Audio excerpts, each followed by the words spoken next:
నమస్తే, welcome to 95 news. ముందుగా బులెటిన్లో హెడ్లైన్స్ చూద్దాం. మొరాకోలో తీవ్ర విషాదం.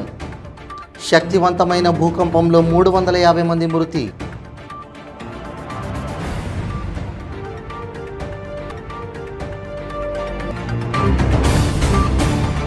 ఘనంగా తెలంగాణ రాష్ట్ర కార్మిక శాఖ మంత్రి మల్లారెడ్డి జన్మదిన వేడుకలు. హాజరైన ఎమ్మెల్యే వివేకానంద, శంబీపూర్ రాజు, సురభివాణిదేవి. బీజేపీ పార్టీ అధికారంలోకి వస్తే ప్రభుత్వ సంస్థలు ప్రైవేట్కే. వైసీపీ అధికారంలో ఉంటే బీజేపీ అధికారంలో ఉన్నట్లేనన్న సిడబ్ల్యూసీ మెంబర్ రఘువీరారెడ్డి.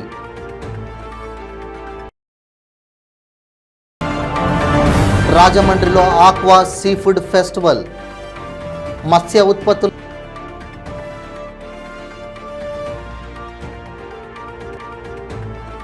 ఇక ఇప్పుడు బులెటిన్లో డీటెయిల్స్ చూద్దాం.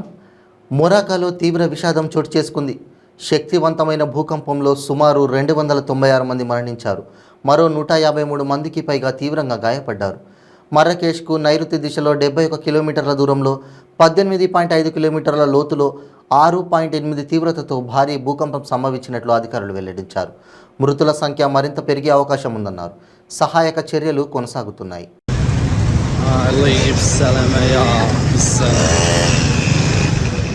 తెలంగాణ రాష్ట్ర కార్మిక శాఖ మంత్రి మల్లారెడ్డి జన్మదినోత్సవాన్ని పురస్కరించుకొని మైసమ్మగూడలోని మల్లారెడ్డి అగ్రికల్చర్ యూనివర్సిటీలో త్రైలోక్య మోహన చండీ హోమంను నిర్వహించారు మంత్రి మల్లారెడ్డి కుటుంబ సభ్యులు. ఈ త్రైలోక్య మోహన చండీ హోమం కార్యక్రమానికి ఎమ్మెల్యే వివేకానంద, ఎమ్మెల్సీ శంబీపూర్ రాజు, సురభవాణిదేవితో పాటు పలువురు నాయకులు హాజరై త్రైలోక్య మోహన చండీ హోమంలో ప్రత్యేక పూజలు నిర్వహించి తీర్థ ప్రసాదాలు స్వీకరించారు. మేడ్చల్ నియోజకవర్గ డ్వాక్రా మహిళలందరికీ తన బర్త్డేను పురస్కరించుకొని ఫ్రీ మెడికల్ హెల్త్ కార్డ్స్ పంపిణీ చేశారు మంత్రి మల్లారెడ్డి.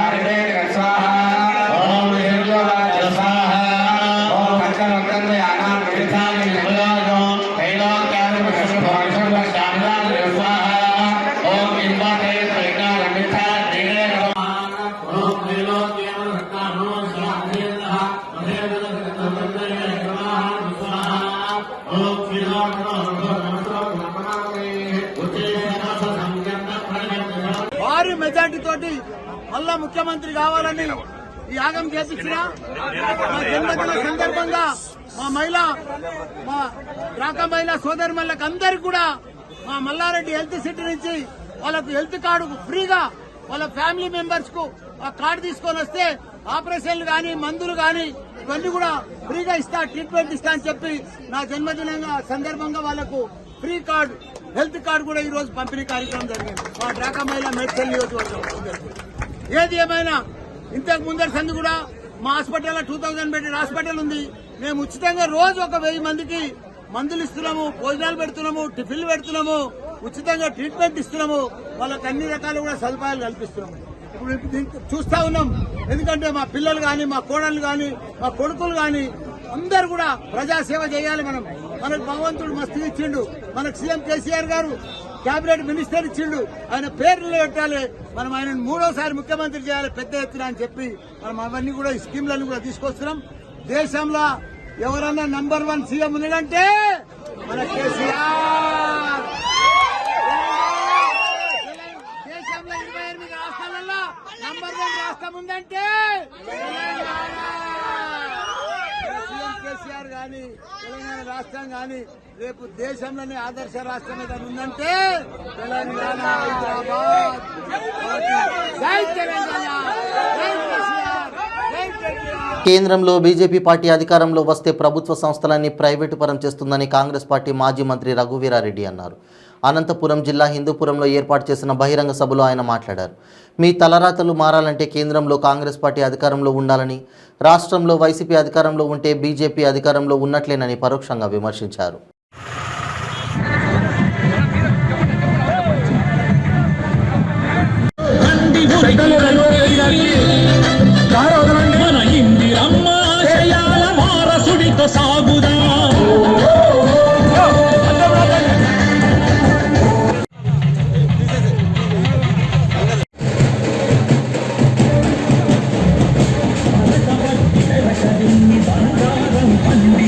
రైతన్నలు మళ్ళీ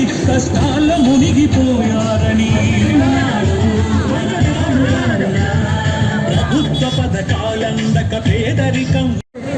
మన జాతి మహాత్మా గాంధీ గారి విగ్రహాలకి పూలమాల వేసిందిగా కోరుకుంటున్నాం.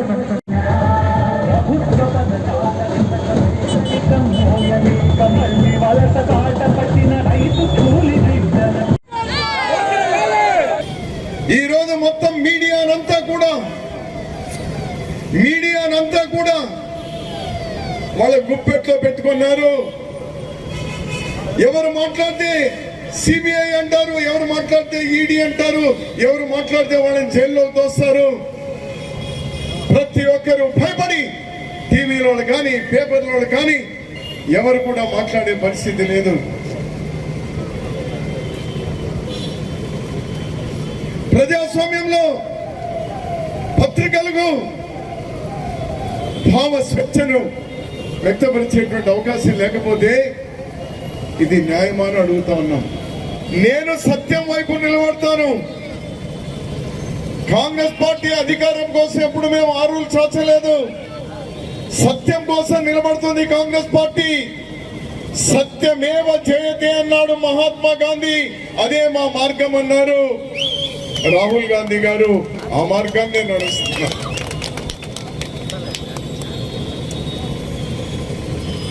ఈరోజు దేశం ఎటువైపు పోతా ఉంది? కాంగ్రెస్ అధికారంలో ఉన్నప్పుడు 400 రూపాయలు. ఏపీలో మత్స్య సంపద వినియోగాన్ని పెంచేందుకు అందుకు అవసరమైన ప్రత్యామ్నాయ మార్కెట్లు సౌకర్యాలను విస్తరించే లక్ష్యంతో రాష్ట్రంలో సీ ఫుడ్ ఫెస్టివల్ నిర్వహించడం జరుగుతోందని హోంమంత్రి తానేటి వనిత తెలిపారు.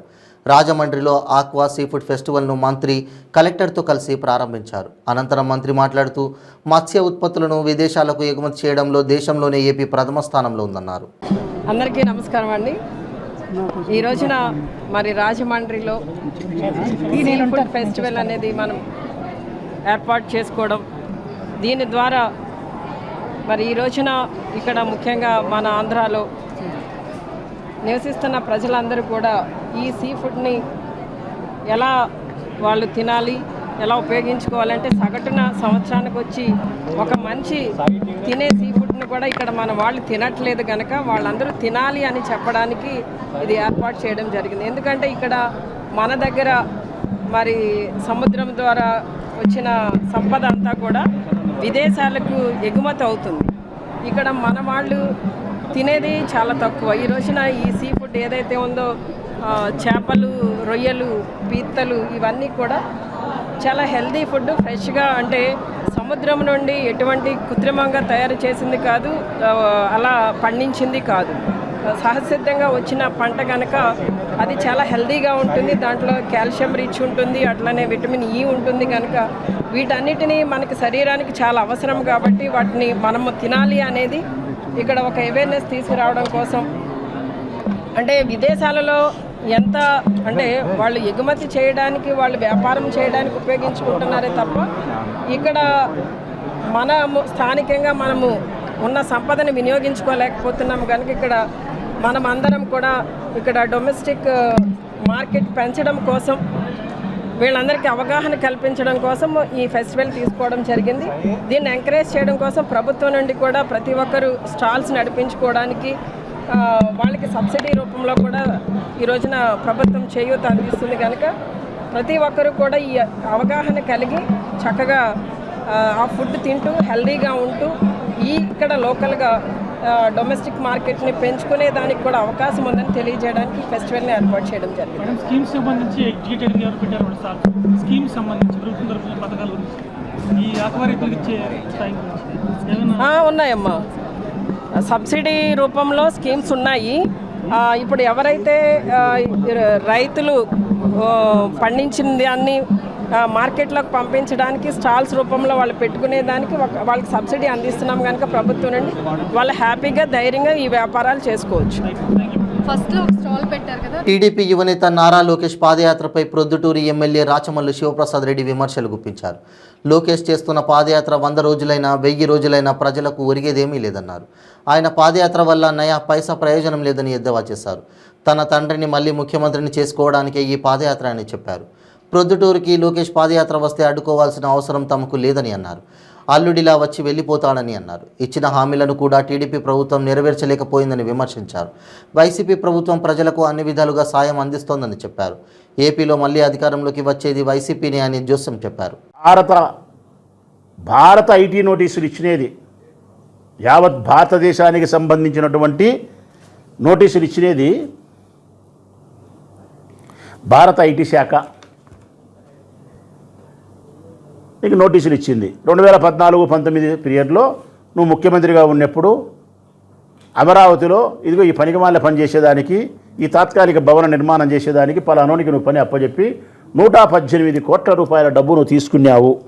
8,000 కోట్ల రూపాయలు అక్రమంగా నిర్మించేదానికి తాత్కాలిక భవనాలని ఒకరికి, 7,000 కోట్ల ఎల్ఎన్టీ వాళ్ళకని, ఇంకొక కంపెనీ అని ఇష్టం వచ్చినట్టు చేసినావు.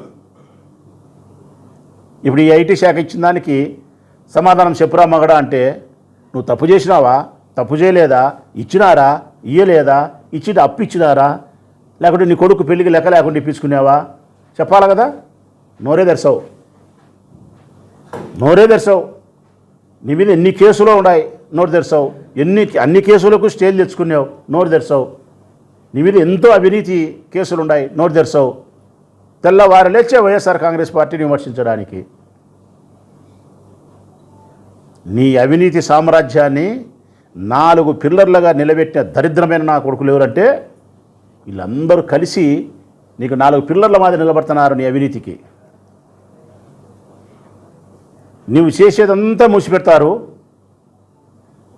నువ్వు చేయని గొప్పతనాన్ని చూపించే ప్రయత్నం చేస్తారు.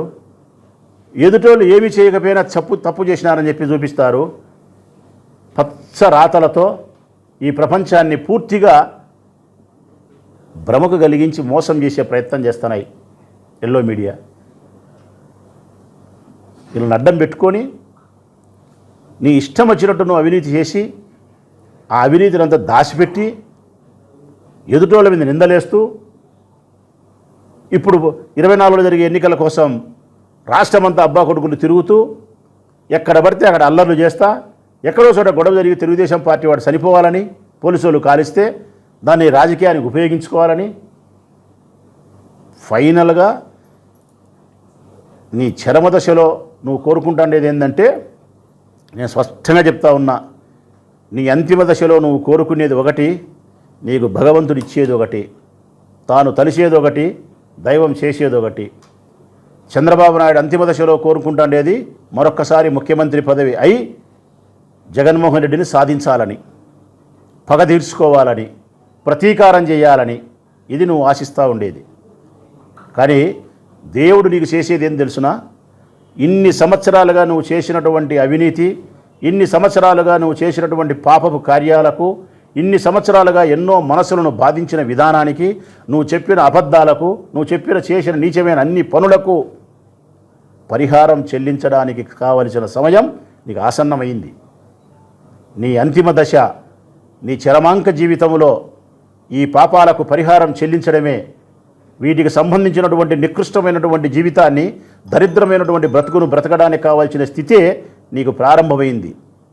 నీ రాజకీయ జీవితము ముగిసిపోయింది, నీ వయస్సు సమిసిపోయింది, నీ అధికార దర్పము అంతరించిపోయింది. ఇక నీ ఒంట్లో శక్తి నిర్వీర్యమైపోయింది. ఏమీ లేదు నీ దగ్గర. ఇంక నీకు ఉండేదల్లా అనుభవించడమే. ఏమి అనుభవించడం? చేసిన పాపాలకు పశ్చాత్తాపముతో అనుభవించే జీవితమే నీకు సిద్ధంగా ఉంది. ఇంత తప్ప మరొకటి కాదు. ఇద్దరికీ అబ్బా కొడుకులకు స్పష్టంగా చెప్తా ఉన్నాం, ధర్మబద్ధమైనటువంటి రాజకీయ యుద్ధాన్ని మీరు కొనసాగిస్తే ప్రజలు హర్షిస్తారు. న్యాయబద్ధమైనటువంటి పోరాటం చేస్తే కాలం సహకరిస్తుంది. ప్రజా జీవితం కోసమే మీ జీవితాన్ని అంకితం చేస్తే పదవి వచ్చినా రాకపోయినా చరిత్రలో గొప్పగా మిగులుతారు. అట్లా కాకుండా పదవి కోసం మాత్రమే, పగ కోసం మాత్రమే, వ్యక్తిగతమైన అహం కోసం మాత్రమే మీరు జీవిస్తే మీ జీవితం నిరర్థకం అయిపోయింది. ఇక రాబోయే భవిష్యత్ కాలం కూడా అంతకంటే దరిద్రమైన జీవితాన్ని మీరు అనుభవిస్తారని తెలియజేస్తూ సెలవు. మక్తల్ ఎమ్మెల్యే చిట్టం రామ్మోహన్ రెడ్డి తమపై చేసిన అనుచిత వ్యాఖ్యలను తీవ్రంగా ఖండిస్తున్నామని స్థానిక నేత గనివొల్ల గోపాలరెడ్డి అన్నారు. ఇసుక రామ్మోహన్ రెడ్డిని తరిమి కొడతామని అన్నారు. రామ్మోహన్ రెడ్డి హయాంలో మక్తల్ అభివృద్ధి శూన్యమని అన్నారు. మీకంటే ముందు నుంచే మక్తల్ రాజకీయాల్లో ఉన్నామని, సంగంబండ, నేరగండం, గార్లపల్లి, ఉజ్జెల్లి, బూత్పర్ ముంపు బాధితులకు రామ్మోహన్ రెడ్డి ఒరగబెట్టింది ఏమీ లేదన్నారు. ఉన్న మీడియా మిత్రులందరికీ పేరు పేరున స్వాగతం. ఈ ముఖ్య ఉద్దేశం ఏంటంటే గత కొన్ని రోజులుగా మొక్తల్ నియోజకవర్గంలో జరుగుతున్న రాజకీయ పరిణామాల మీద మీతో మా విషయాలు షేర్ చేసుకోవడానికి మీ ముందుకు రావడం జరిగింది. దీంట్లో భాగంగా ముఖ్యంగా బీకేఆర్ ఫౌండేషన్ చైర్మన్ బాలకృష్ణారెడ్డి గారు, మిత్రుడు విజయర్ ఫౌండేషన్ మన వర్కరం జగన్నాథ్ రెడ్డి గారు, నేను, రవికుమార్ యాదవ్ గారు, మాజీ మార్కెట్ చైర్మన్, అలాగే ఎక్సీ జెడ్పీటీసీ లక్ష్మారెడ్డి గారు, మాజీ సర్పంచ్ సూర్యనారాయణ గుప్తా గారు, అలాగే Narva single window president Lakshmikanth Reddy గారు మరియు గడ్డంపల్లి హనుమంతన్న ఎక్స్ఎంపీపీ గారు, పలు దఫాలుగా నీలప్ప ముదిరాజు గారు, ఇంకా మాతో పాటు చాలామంది ముఖ్యులు ఎక్స్ఎంపీపీ శ్రీనివాస్ రెడ్డి గారు, శివరాం రెడ్డి గారు, రవి గారు, ఇంకా చాలామంది మిత్రులు రాలేదు.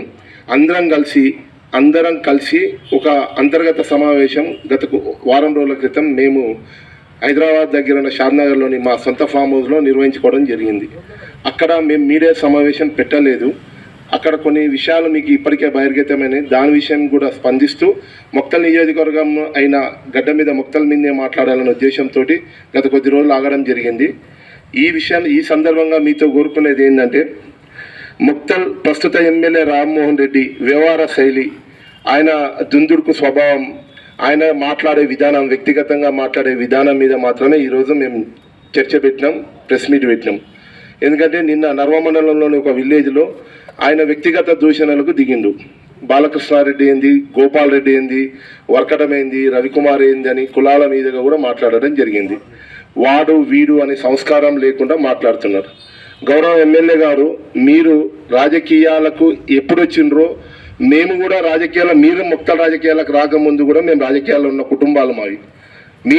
మీతో పాటు మీరు ఏదైతే 2004 ఎలక్షన్లో గౌరవ దివంగత నర్సిరెడ్డి గారు, వెంకటేశ్వర రెడ్డి గారు మా సహకారం కోరితే మేము మీ పక్కన నిలబడి ఆ రోజు 2004లో మా కుటుంబం పక్కన అండగా నిలబడి సంగమండ గ్రామ ప్రజలు, మొక్తల్ నియోజకవర్గ గ్రామ ప్రజలు ఏ మెజార్టీతో గెలిచింది ఒక 2014 మెజార్టీ తీసుకొని చూసి మాట్లాడు.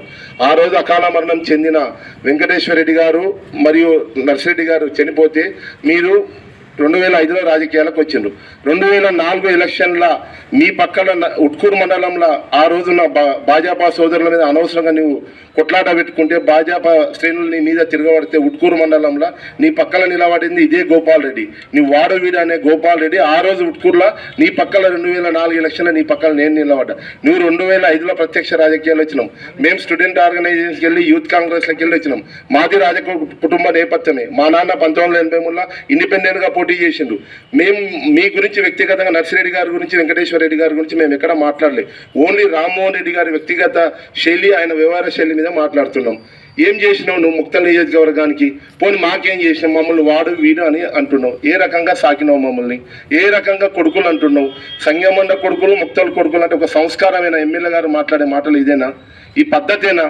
మీరు మాట్లాడుతున్న సభ్య సమాజం హర్షిస్తుంది అనుకుంటున్నారా? మొక్తల్ నియోజకవర్గం హెడ్ క్వార్టర్లో పోతాం. నువ్వు ఏరియా డెవలప్ చేసినావు, ఏం కథ? అంటే ఎమ్మెల్యే ఒకటే ప్రజాప్రతినిధులు, ఇక్కడ మిగతా వాళ్ళు ప్రజాప్రతినిధులు కాదా? ఈ నియోజకవర్గంలో ఒక వార్డు మెంబర్ ప్రజాప్రతినిధి, ఒక సర్పంచ్ ప్రజాప్రతినిధి, ఒక ఎంపీటీసీ ప్రజాప్రతినిధి, ఒక మున్సిపల్ చైర్మన్ ప్రజాప్రతినిధి, ఒక వైస్ చైర్మన్ ప్రజాప్రతినిధి, ఎంపీపీలో ప్రజాప్రతినిధి, జెడ్పీటీసీలో ప్రజాప్రతినిధి. నీవెట్లయితే ఓట్ల ద్వారా ఎన్నుకొని ప్రజల్లోకి వచ్చినావు, వాళ్ళు కూడా అట్లనే వచ్చిండ్రు. అది అధికార పార్టీ అయినా ప్రతిపక్ష పార్టీ అయినా ప్రజలతోటి ఎన్నుకోబడిండ్రు. వాళ్ళకి కనీస గౌరవం ఇవ్వకుండా వాళ్ళని ఎన్ని రకాలుగా అవమానాలు చేస్తున్నావో మొక్తల్ నియోజకవర్గంలో ప్రతి ప్రజాప్రతినిధికి తెలుసు. అయినా నువ్వు దుందుర్క స్వభావంతో, నీ మందబలంతో చేయడానికి ప్రయత్నం చేస్తున్నావు. మేము నీ పార్టీలో లేము. మేము 9 సంవత్సరాలు నీతో దూరం ఉండి మేము ఎక్కడా లేము. మేము ఈ పార్టీ నీ టికెట్కు ఇంకోటో గతంలో ప్రయత్నం చేసినాం, మీతో నుంచి దూరం ఉన్నాం.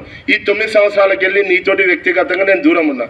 నేను ఏ పని నీతో స్వీకరిస్తలేను. నేను హైదరాబాద్లో సంపాదిస్తున్నా, మొక్తల ఖర్చు పెడుతున్నా. ఇక ఉస్క టెండర్ మీ విషయంలో మాట్లాడుతున్నాను మా ఇందుట్లో ఉన్న అందరినీ. 2006లో నేను బాగా చెప్తాగా గవర్నమెంట్ టెండర్స్ నామ్స్ ప్రకారం ఏపీ మైన్స్ ఆ రోజు ఉమ్మడి ఆంధ్రప్రదేశ్ ఉంది. ఆ రోజు మైన్స్ యాక్ట్ ప్రకారం మేము టెండర్ తీసుకొని చేసినాం. దాంట్లో నీ పాత్ర కూడా ఉంది కదా, నువ్వు కూడా ఉన్నావు కదా. ఆ రోజు ఎందుకు చెప్తలేవు? రెండవది, మేము దాని తర్వాత చేసిన ఒక టీఎస్ఎండిసి, ఇది చేసింది ఒక 2 నెలలు. దాంట్లో కూడా మేము టీఎస్ఎండిసి టెండర్ల ద్వారా మాత్రమే చేసినాం. దాంట్లో నువ్వు పార్ట్నర్వే కదా. నీకు వచ్చినాయి కదా. మేము నీలాగా కమిషన్లతో చేయలే కదా. మేము బాగా చెప్తా డబ్బులు కట్టి లక్షల రూపాయలు కట్టి కోట్ల రూపాయలు కట్టి మేము దందాలకు కట్టినాం. నీ వెనక నిలబడి నేను గెలిపించినాం. 2009లో నీ పక్కనే ఉన్నాం. మేము 2014 నుంచి నీ చోటు వద్దు అని దూరం ఉంటున్నాం. 2014 నుంచి మీరు ఎంతసేపు ఉన్న ఉస్కా అంటారు. మొక్తాల నిన్ను ఉమ్మడి మహబూబ్నగర్ జిల్లా కానీ లేదా హైదరాబాద్లో కానీ నేను ఇసుక రామ్మోహన్ రెడ్డి అంటారు. ఉమ్మడి మహబూబ్నగర్ జిల్లాలో జరిగిన ఇసుక క్వారీలు ఈరోజు ఎందుకు ఇలా జరుగుతున్నాయి? ఒక్కొక్క ఊరికి ఒక్కొక్క కౌంటర్ పెట్టినావు. ఒక్కొక్క ఊరిలో ఒక్కొక్కరిని బినామీలు పెట్టినావు. నువ్వు చేస్తున్నావు, మేము చేస్తలేము. మేము ఇప్పుడు 9 సంవత్సరాలు అయింది. నేను బయట పనులు చేస్తాను. నీకు ఛాలెంజ్ చేసిన ఓపెన్ ఛాలెంజ్ నీ ఇంట్లో నీ ఉన్నన్ని దినాలు నేను నీ మొక్తల్ కాన్స్టిట్యూన్సీలో పనులు కూడా చేయనని చెప్పిన. మమ్మల్ని సాగుతున్నావు వాడు వీడానికి. నాకు ఈ రోజు వరకు నువ్వు డబ్బులు బాకీ ఉన్నావు. గూగుల్లో నాకు డబ్బులు బాకీ ఉన్నావు. ఈరోజు హెల్త్ బాగాలేని నిజాం పాషకు తెలుసు. నాకు బాకీ ఉన్నావు, నిజాం పాషకు బాకీ ఉన్నావు. మేము ఒక్కరోజు చెప్పలేదే, ఒక్కొక్క రోజు కూడా నీ గురించి అగెనిస్ట్ మాట్లాడలేదు. 10 సంవత్సరాలైంది. 2009లో నువ్వు ఓడిపోయినప్పుడు గూగుల్ వచ్చి కూర్చున్నావు. మేము చెప్పలేదే. వీరికి 14 సంవత్సరం ఒక్కరోజు కూడా మేము ఎక్కడ చెప్పట్లేదే. నీ గౌరవం కాపాడడానికి అందరినీ ఇంట్లో తిరగబడి మాట్లాడితే ఆ రోజు గౌరవం కాపాడిన రోజు కూడా నేను ఉన్నా నీ పక్కల. నేను నీ గౌరవాన్ని కాపాడినా. నీకు నాకు పడతలేదు, నేను దూరం ఉంటున్నా. నేను వ్యక్తిగత విమర్శలు చేయలేదు. ఈరోజు చేయవలసి వచ్చింది కాబట్టి చేస్తున్నాం. ఏం చేసిన మొక్కలు నియోజకవర్గం చెప్పండి. 100 పడకలు 150 పడకల ఆసుపత్రి 2014లో ఎలక్షన్ ముందల అయిన తర్వాత వచ్చి చెప్పినాం. ఈరోజు ఫౌండేషన్ అయిపోయినాక పిలిపిస్తున్నాం. ఆగమేఘాల మీద దానికి ఒక రోడ్డు ఉందా? దానికి ఏదైనా మట్టి రోడ్ వేసినావా? ఒక ఫౌండేషన్కి ఏదైనా జీవోలు తెచ్చినావు? మా సంగమండ ముంపు గ్రామాలు సంగమండ, గార్లపల్లి, ఉజ్జల్లి ఏవైతే ఉన్నావో వాటికి సంబంధించిన పరిహారం 2005 నుంచి నువ్వే ఎమ్మెల్యే. మరి ఎందుకు ఇన్ని రోజుల వరకు ఇప్పించలేకపోయినావు? అక్కడున్న దళితులు ఎట్లా అంటే ఆ బండ పక్కల పడిపోవడానికి ఉన్న ఇండ్లు, అక్కడున్న దళితులకు ఇబ్బంది జరుగుతుంది, అక్కడున్న బీసీలకు ఇబ్బంది జరుగుతుంది. మాకు కాదు, మిగతా వాళ్ళకి జరుగుతుంది. ఉండొచ్చు 1, 2, 4 భిక్షాట్లు ఉండొచ్చు. కానీ సమాజంలో అత్యున్నత కింద ఉన్న ఏదైతే బిలో పావర్టీ లైన్ ఉన్న వాళ్ళు ఎవరైతే ఉన్నారో దళితులు, బీసీ. నాగర్ కర్నూలు జిల్లా కొల్లాపూర్లో హైటెన్షన్ వాతావరణం నెలకొంది. మాజీ మంత్రి జూపల్లి కృష్ణారావు కాంగ్రెస్ పార్టీ కార్యాలయం వద్ద పోలీసులు పెద్ద ఎత్తున మోహరించారు. కార్యకర్తలను ముందస్తు అరెస్ట్ చేశారు. ఉదయమే ముఖ్య నాయకులను అదుపులోకి తీసుకొని పోలీస్ స్టేషన్కు తరలించారు. పాలమూరు రంగారెడ్డి ఎత్తిపోతల పథకాన్ని ప్రాజెక్టు సందర్శించేందుకు వచ్చి మాజీ మంత్రి జూపల్లిని ముందస్తు అరెస్ట్ చేసేందుకు రంగం సిద్ధం చేశారు.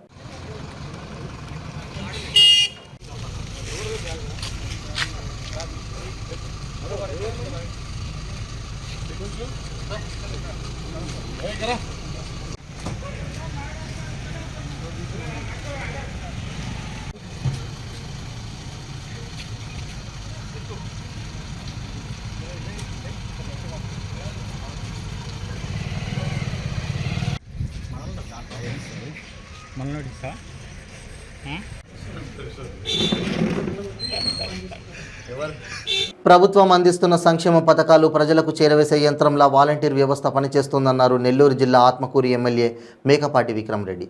టీడీపీ నాయకులు వాలంటీర్ వ్యవస్థపై దుష్ప్రచారం చేస్తున్నారని ఆరోపించారు. వాలంటీర్లు చేసే సేవలు ప్రజలకు తెలుసన్నారు. దేశంలో ఎక్కడా లేని విధంగా వైసీపీ ప్రభుత్వం సంక్షేమ పథకాలు ప్రవేశపెడుతుందన్నారు.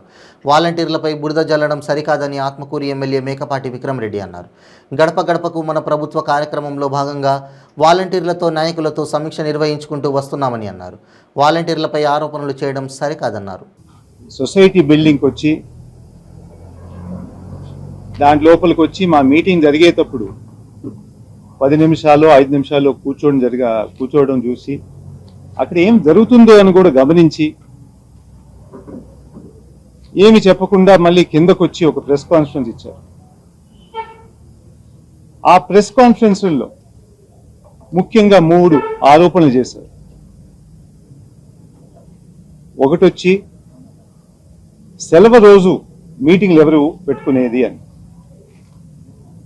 అది కూడా అధికారులు లేకుండా వాలంటీర్లు నాయకులు ఎందుకు కలుస్తున్నారు అని ఒక అలిగేషన్ చేశారు.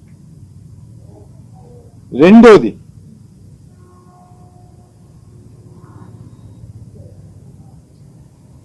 ఇక్కడ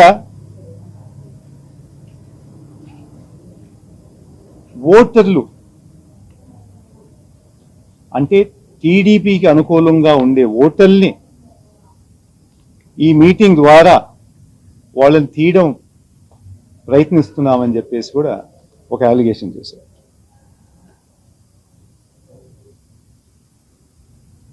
ముఖ్యంగా ఫస్ట్ పాయింట్కి ఆయనకి తెలుసో తెలీదో ఇప్పుడు దాకా గత సంవత్సరం నుంచి గడప గడప కార్యక్రమం జరుగుతూ ఉంది. ఏ రోజు అనేది మండే కానీ ట్యూస్డే అని ఎప్పుడు చూసుకోకుండా దాదాపు 20% సండేనే జరిగింది. అంటే ఆదివారం రోజునే మా గడప గడప కార్యక్రమాలు కూడా జరిపించాం. ఒకరోజు సెలవని, ఒకరోజు పండగని అదేమీ లేకుండా మన ప్రభుత్వం ద్వారా ప్రజలకి ఈ పథకాలని అందాయా లేదా, ఎవరికన్నా ఇబ్బంది ఉందా, వాళ్ళకి ఇంకా ఏమన్నా సహాయం చేయగలుగుతామా, ఇవన్నీ ఎక్కువ చూస్తూ మేము పనిచేస్తూ ఉంటే ఆయన ఎవరంటే నేను మీ ద్వారా అడుగుతున్నాను. మమ్మల్ని క్వశ్చన్ చేయడానికి ఆదివారం పనిచేస్తారా, సెలవులో పనిచేస్తారని చెప్పి ఆయనకి ఎందుకు? ఆయన వైఎస్ఆర్సీపీ టికెట్లో ఒక ఎమ్మెల్యేగా ఎన్నికై అక్కడ బాధ్యతలు మర్చిపోయి ఇక్కడికి వచ్చి ఆ కార్యక్రమం చేయకుండా అక్కడ ఉండే ప్రజలకి మన ప్రభుత్వం ద్వారా ఏమేమి చేశారని అవన్నీ చూసుకోకుండా ఇక్కడ ఎవరైనా ఆ పని చేస్తూ ఉంటే వాళ్ళని ప్రశ్నించడానికి మీరెవరు? రెండోది, ఓటర్ డెలిషన్ వాలంటీరు మా నాయకులు చేస్తున్నారని చెప్పి ఇంకో ఆరోపణ చేస్తారు. మీ అందరికీ బాగానే తెలుసు, ఓటర్ డెలిషన్కి దాదాపు జూలై 21 నుంచి ఆగస్ట్ 21 దాకా బిఎల్ఏస్ని అపాయింట్ చేయడం జరిగింది. ఇద్దరు పార్టీలు, అన్ని పార్టీలు బిఎల్ఏలు అపాయింట్ చేయడం జరిగింది. మళ్ళీ గవర్నమెంట్ అయితే ఒక బిఎల్ఓ ఆఫీసర్ని పెట్టారు, దానిపైన ఒక ఎంఆర్ఓ ఉన్నారు, మళ్ళీ దానిపైన ఒక ఆర్డీఓ గారు. ఎవరైనా డెలిషన్కి అప్లై చేస్తే ఫామ్ 7 ద్వారా అప్లై చేయడం జరుగుతుంది. ఆ ఫామ్ 7 కామెంట్స్తో పాటు అక్కడ లోకల్ బిఎల్ఓ అనే గవర్నమెంట్ ఆఫీసరు ఎంఆర్ఓకి పంపించాలి. ఎంఆర్ఓ గారు ఒక హియరింగ్ కోసం పిలవాలి, నోటీస్ ఇస్తూ ఏం చేయబోతున్నారు, ఎప్పుడు చేయబోతుందని చెప్పి ఒక హియరింగ్ కూడా ఇస్తే వాళ్ళ తరఫున అబ్జెక్షన్స్ కానీ ఏమైనా రావడానికి ఒక అవకాశం ఉంటుంది. ఇవన్నీ అయిపోయిన తర్వాత మళ్ళీ ఆయన రికమెండేషన్ ఆర్డీఓ గారికి పంపించాలి. అంటే ఒక గవర్నమెంట్ సిస్టంలో ఒక చెక్స్ బ్యాలెన్సెస్ ఇవన్నీ ఉన్నాయి. ఇవన్నీ మర్చిపోయి దీంట్లో ఎక్కడైనా మీరు వాలంటీర్ అనే అబ్బాయి కనపడుతున్నారు? ఆయన ద్వారా ఏమైనా ఎడిషన్ జరుగుతున్నాయా? ఆయన ద్వారా ఏమైనా డెలిషన్ జరుగుతున్నాయా? ఆయనకి ఏమైనా అధికారం ఉందా డెలిషన్ చేయడానికి? వాళ్ళ మీద ఊరినే ఒక అలిగేషన్ వేసి వాళ్ళని ఏదో అవమానించాలని చెప్పేసి ఆయన ప్రయత్నం అయితే తప్పకుండా అయితే కనపడుతుంది. ముఖ్యంగా దాదాపు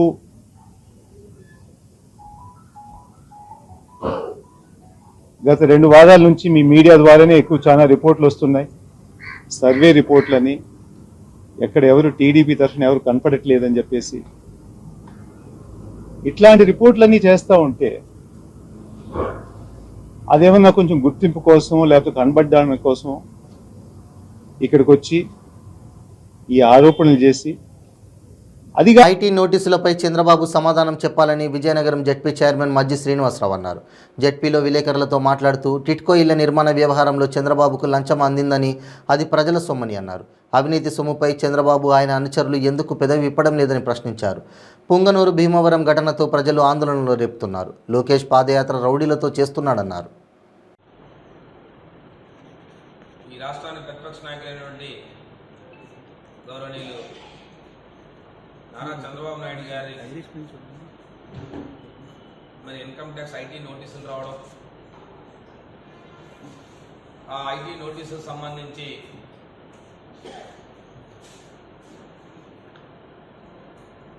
కొన్ని పత్రికలు, టీవీ ఛానళ్ళు, ఎల్లో మీడియా తప్ప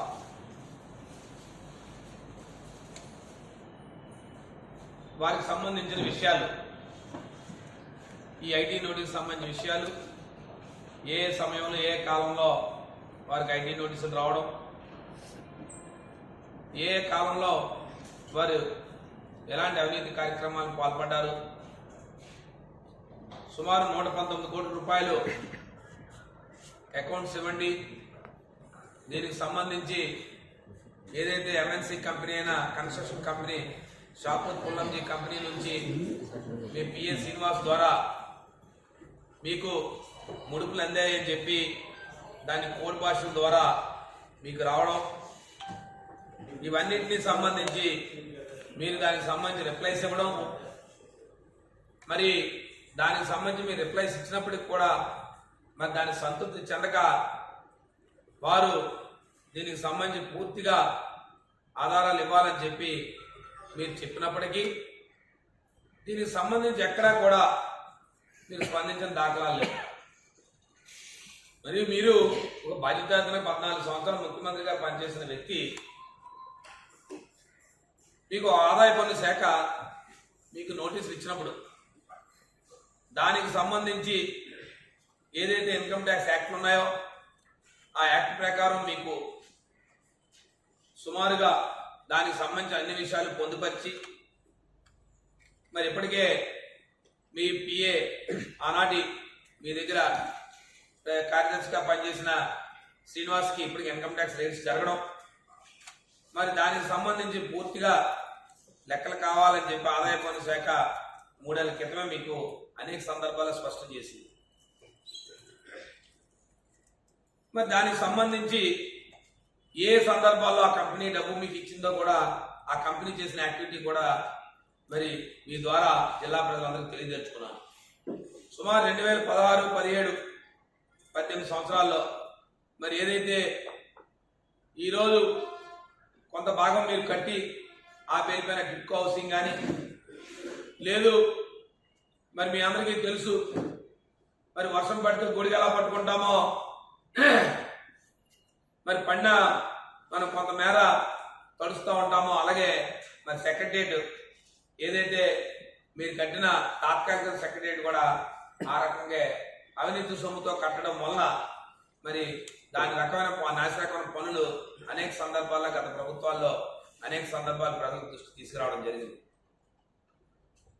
మరి ఈ రకమైన ఏదైతే మీరు చేసిన ఇలాంటి కార్యక్రమాలు ప్రజా జీవితంలో ఉన్నవాళ్ళు ఖచ్చితంగా దీనికి ఆన్సర్ చెప్పాల్సిన అవసరం ఉంది. బులెటిన్ ముగించే ముందు హెడ్లైన్స్ మరోసారి.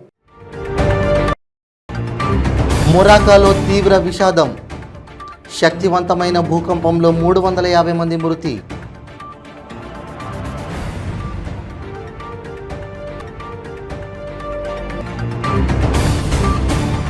ఘనంగా తెలంగాణ రాష్ట్ర కార్మిక శాఖ మంత్రి మల్లారెడ్డి జన్మదిన వేడుకలు. హాజరైన ఎమ్మెల్యే వివేకానంద, షంబీపూర్ రాజు, సురభివాణిదేవి. బీజేపీ పార్టీ అధికారంలోకి వస్తే ప్రభుత్వ సంస్థలు ప్రైవేట్కే, వైసీపీ అధికారంలో ఉంటే బీజేపీ అధికారంలో ఉన్నట్లేనన్న సిడబ్ల్యూసీ మెంబర్ రఘువీరారెడ్డి.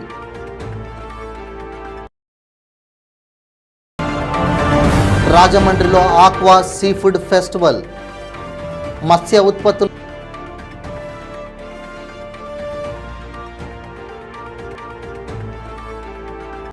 ఇవి బులెటిన్ అప్డేట్స్. మరిన్ని అప్డేట్స్ కోసం చూస్తూనే ఉండండి 95 న్యూస్. ప్రతి క్షణం ప్రజాక్షేమం కోసం. నమస్తే.